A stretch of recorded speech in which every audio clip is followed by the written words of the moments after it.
Coming up on After the Whistle, Penn State women's and men's lacrosse teams continue to thrive in the late stages of the season. Plus, highlights from District 6 high school baseball and softball games from this past week. And Penn State finds its head basketball coach for the upcoming season. All that and more coming up on After the Whistle.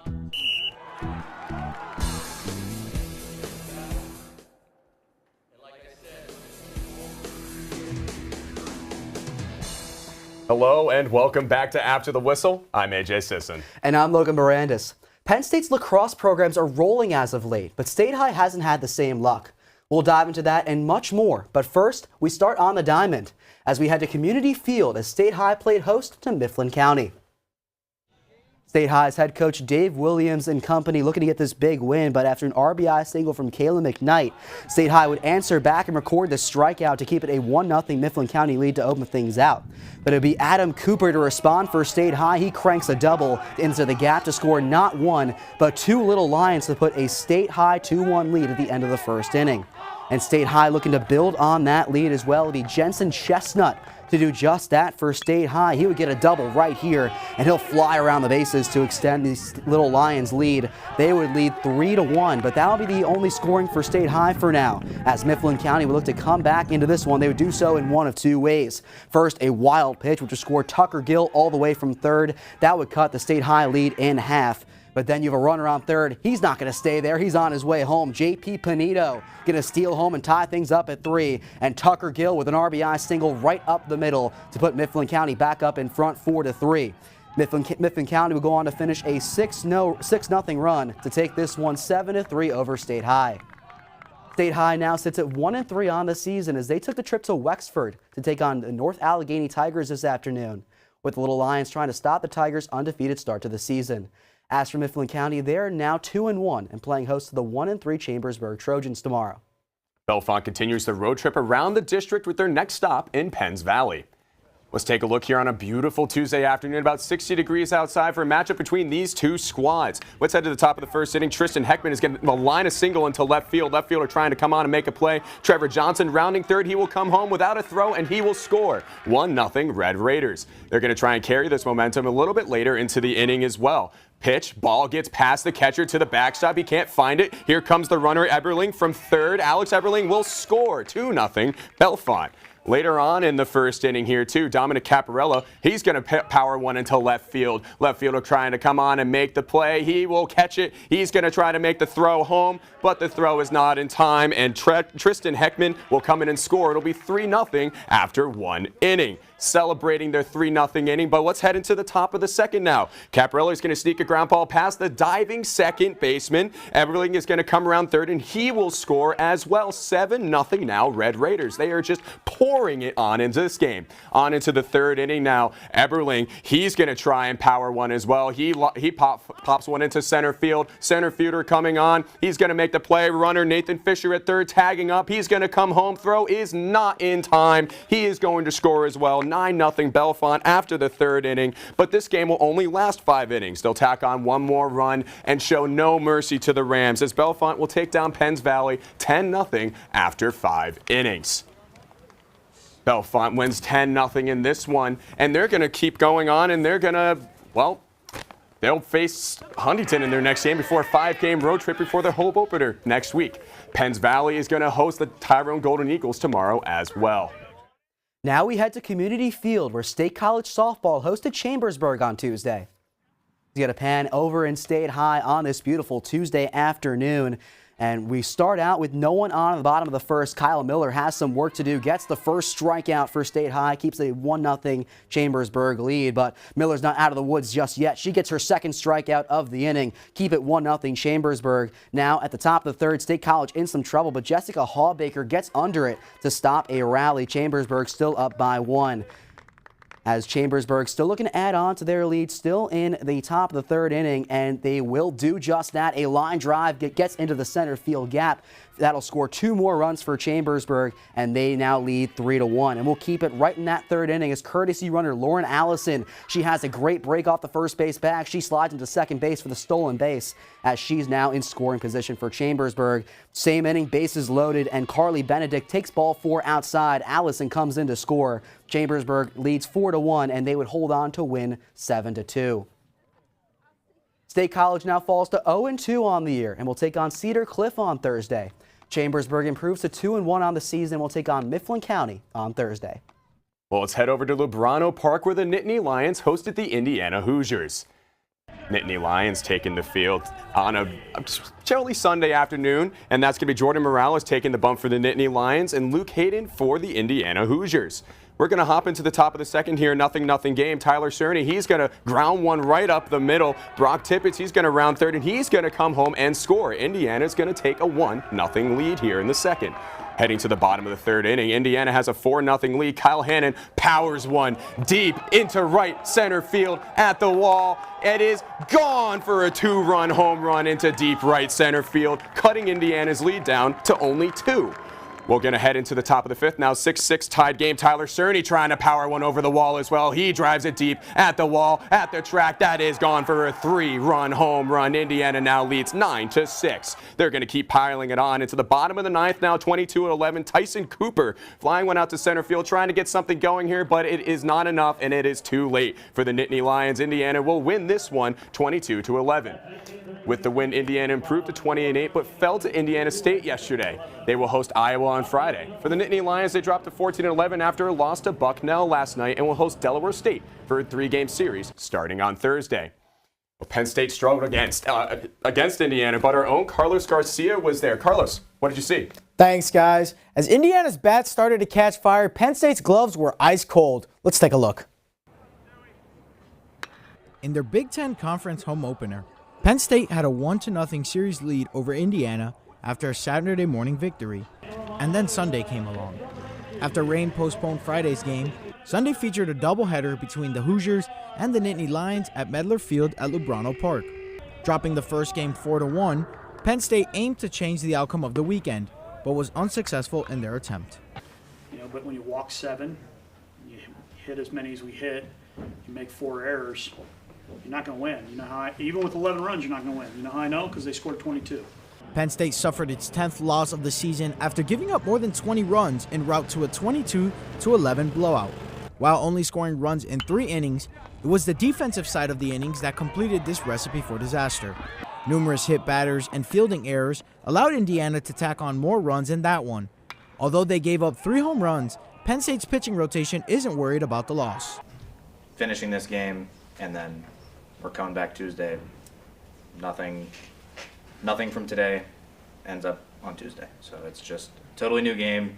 Although there's sunny skies here at Medler Field, the Nittany Lions had a gloomy afternoon.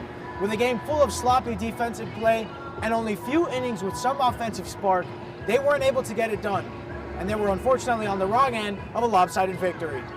But with more conference opponents coming into State College, the preparation for games remains the same. Honestly, we got to prepare the way we would regardless of who it is. And I know that's coach speak and it's very vanilla, but that's the honest to goodness truth. I mean, we have to play better baseball. We have to get better, and we have to prepare the same way. Penn State currently sits at second to last in conference play. The Nittany Lions continue to struggle on the diamond with 2 errors in a 17-14 loss to Bucknell last night. Thanks, Carlos. So we'll see if the Nittany Lions can bounce back from a 3-game losing streak playing Delaware State. Well, I know they started off hot at home, but we can see if they can start continuing to get back on track here. Well, there's a lot more to come still on After the Whistle with lacrosse coming up and Penn State men's lacrosse playing Ohio State in a crucial conference matchup. And Penn State women's lacrosse, they're trying to bounce back after Cornell and dropping their first game since March 8th. Did they get back to their winning ways? Find out after the break here on After the Whistle. But first, let's take a look at some scores from around District 6.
Welcome back to After the Whistle, brought to you by Com Radio, the Center County Report, and Penn State's chapter of Awesome. I'm Logan Mirandis. And I'm AJ Sisson. Penn State's men lacrosse look to keep the good times rolling here in Happy Valley. Number 16 Ohio State came to town on Sunday to face number 11 Penn State in Panzer Stadium for Penn State's second Big Ten matchup of the season. Both teams huddling up before the game. It was a sunny mid-40s day at Panzer Stadium. We're going to head into the first quarter here. Penn State is going to have the ball. Jack Trainer running around from behind the net, and he's going to try and rip one over Marcus Hudgens and puts it past Skylar Wallen, 4-2 Penn State. Second quarter, Penn State on the man-up. Kevin Winkoff, he's going to rifle one past Wallen as well. It's 6-3 now, Penn State. Still in quarter two, Matt Trainer, he's making a move. He's going towards the net, and he's going to rip one behind the back and gets it for his hat trick. That's 3 goals for him. 8-6 now, Penn State. Penn State has a 10-6 lead. Going into halftime, they'll have a man-up opportunity coming out of it. Going into the third quarter now, Ohio State ball, Jack Myers. He's going to rip a wicked sidewinder past Jack Fracon. 15-7 now, Penn State. Fourth quarter action, Michael Ferrone scores on the man-up. It'll be 17-9 Penn State as they laid into them. Penn State's going to defeat Ohio State 17-9. Penn State improves to 6-3 on the season and will take on Johns Hopkins on Saturday for its first night game of the season. Our own Hayden Lewis was at the game. Hayden, what did you see in this one? Guys, Penn State scored all kinds of goals and played stout defense all afternoon. Let's take a look. The blue and white came onto the field Sunday afternoon at Panzer Stadium with one word in mind: win. The defensive unit right here would be paramount in those efforts. The Buckeyes opened the scoring with this impromptu goal from Kyle Borda past Jack Fracien. But then, Jack Trainer would close out the first quarter scoring with this exclamation point shot past goalie Skylar Walland. Not to be outdone by big brother, little brother Matt Trainer scored this incredible behind-the-back goal, resulting in laundry being thrown on the field for fouls committed on the play. Penn State Nittany Lions men's lacrosse team was firing on all cylinders on the offensive side of the ball. But the biggest story all season has been the defense. We're going to touch on that and much more. I mean, the defense has been playing great all year, and I think without them, I don't think we'd be where we are. So shout out those guys. Pup Buono over the head check. Kevin Parnham lift check. An overall tough defense from Jack Posey all afternoon long helped lead to a Nittany Lion win. Head coach Jeff Tambroni had this to say about winning. And so if you have a chance to win, especially at home, you got to take advantage of it, and you can add quality wins to your resume, hopefully to give yourself a chance to be considered at the end of it. The defense also helped out on the offense with assists like this that helped lead to the 17-9 victory on home turf. The team was excited for its first Big Ten victory, but now sights are set on the Johns Hopkins Blue Jays, who come into town this Saturday. The team will play in its first Under the Lights game on Saturday at 6 against the Johns Hopkins Blue Jays. For After the Whistle, I'm Hayden Lewis. Now back. Thanks, Hayden. The Sunday fun will continue at Panzer Stadium as number 18 Penn State women's lacrosse played its final non-conference game of the season on Sunday in a tight contest against Cornell. This game played immediately after the men's lacrosse game. You see both Cornell and Penn State getting ready for this matchup. And it'd be Megan Murray to start things out early for the blue and white. She would score back-to-back goals, putting Penn State up 3-1 early in this contest. Now moving midway through the first quarter, and Brooke Haas going to cut out towards her right, split the defenders for the goal. Now Penn State back up 4-1.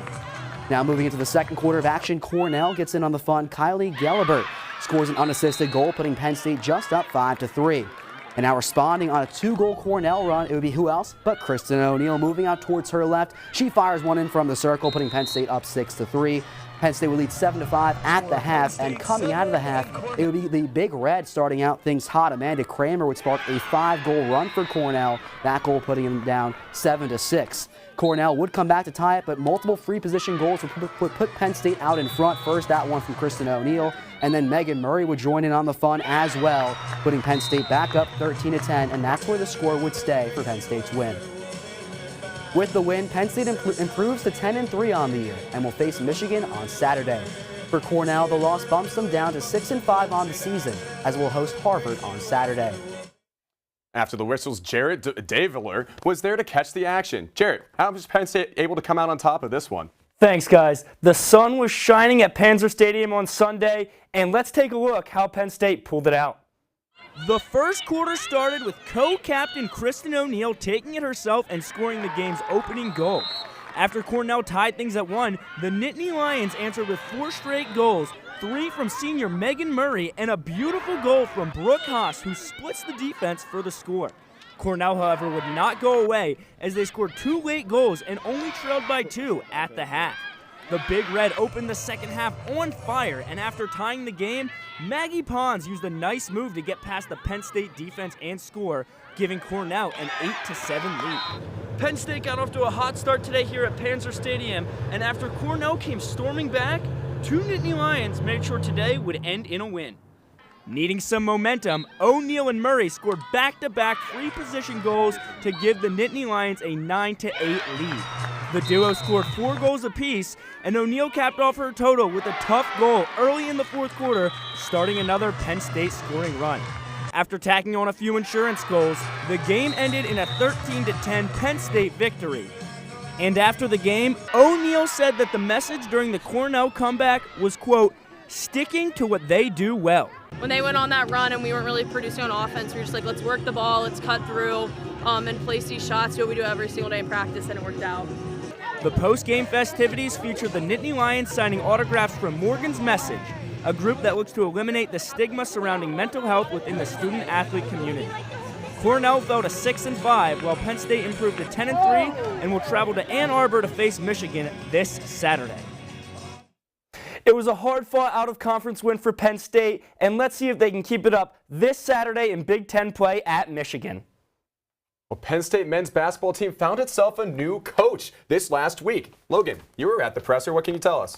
Yeah, it's going to be tough for anyone to fill the shoes of Micah Shrewsbury, but Mike Rhodes, coming over from VCU, will look to do just that. And let's take a look at the highlights of his opening press conference. And I am excited to welcome our next head basketball coach, Mike Rhodes. A new era of Penn State men's basketball tipped off with the hiring of ex-VCU head coach Mike Rhodes. That was made official after a 7-year contract was enough to lure the Pennsylvania native home. Among the crowd to meet Rhodes for the first time were players from Penn State's recent run in the NCAA tournament, from seniors who won't get the chance to play for him to players currently in the transfer portal. Those players weren't the only ones in the tournament, however, as Rhodes capped off his final season at VCU with an Atlantic 10 tournament championship and an NCAA tournament appearance, his third during his 6-year tenure with the Rams. But now, after taking over for Micah Shrewsbury, who recently took the head coaching job at Notre Dame, Rhodes faces a tall task with a program that has since seen its entire recruiting class decommit. The journey to help Penn State recapture last season's success won't be easy, but all roads have their starting point. For Rhodes, that start means 3 things. Bold, different, and aggressive. I want to say it again. We want to build something that is bold, different, and aggressive, and not be afraid. Penn State fans hope that creates a winning formula on the court, and during his 19-year coaching career, Rhodes has amounted 373 wins. That long history of success is something that Penn State Athletic Director Pat Kraft has closely followed. He's a winner, hard stop. He's a winner, period. He knows how to win. He understands what it takes to win at every level. He's done it at Randolph-Macon, he did it at Rice, he's done it at VCU. He's a winner. While Rhodes starts to build up the Nittany Lions for the upcoming season, one thing he already has is a love for the Penn State community, something that fans will enjoy as they look for stability after what is now their 4th coach in 4 years.